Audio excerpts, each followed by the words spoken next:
Tollywood star హీరోలు Daggubati Venkatesh, రానాలకు Nampally court shock ఇచ్చింది. Film Nagar Deccan kitchen కూల్చివేత కేసులో దగ్గుబాటి కుటుంబ సభ్యులపై కేసు నమోదు చేసేందుకు గ్రీన్ సిగ్నల్ ఇచ్చింది. దగ్గుబాటి వెంకటేష్, రానా, సురేష్, అభిరాములపై కేసు నమోదు చేయాలని పోలీసులకు నాంపల్లి క్రిమినల్ కోర్టు ఆదేశాలు జారీ చేసింది. కాగా డెక్కన్ కిచెన్ యజమాని నందకుమార్ ఇచ్చిన ఫిర్యాదుపై నాంపల్లి కోర్టు సోమవారం విచారణ చేపట్టింది. కోర్టు ఆదేశాలను ధిక్కరించి దగ్గుబాటి ఫ్యామిలీ డెక్కన్ కిచెన్ కూల్చివేతకు పాల్పడ్డారని నందకుమార్ తన ఫిర్యాదులో పేర్కొన్నారు. కోట్ల రూపాయల విలువైన బిల్డింగ్ ను ధ్వంసం చేసి ఫర్నిచర్ ఎత్తుకెళ్లారని ఫిర్యాదులో ఆరోపించారు. లీజు విషయంలో తనకు కోర్టు ఆదేశాలు ఉన్నప్పటికీ అక్రమంగా కూల్చివేశారని పేర్కొన్నారు. 60 మంది ప్రైవేట్ బౌన్సర్లను పెట్టుకుని హోటల్ను ధ్వంసం చేశారని అన్నారు.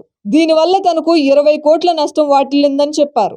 బాధ్యులపై చట్టపరమైన చర్యలు తీసుకోవాలని కోర్టును కోరారు. ఈ క్రమంలో వెంకటేష్ ఇతర కుటుంబ సభ్యులపై ఐపీసీ 448, 452, 380, 506, 120B కింద కేసులు నమోదు చేయాలని నాంపల్లి కోర్టు ఆదేశాలు జారీ చేసింది.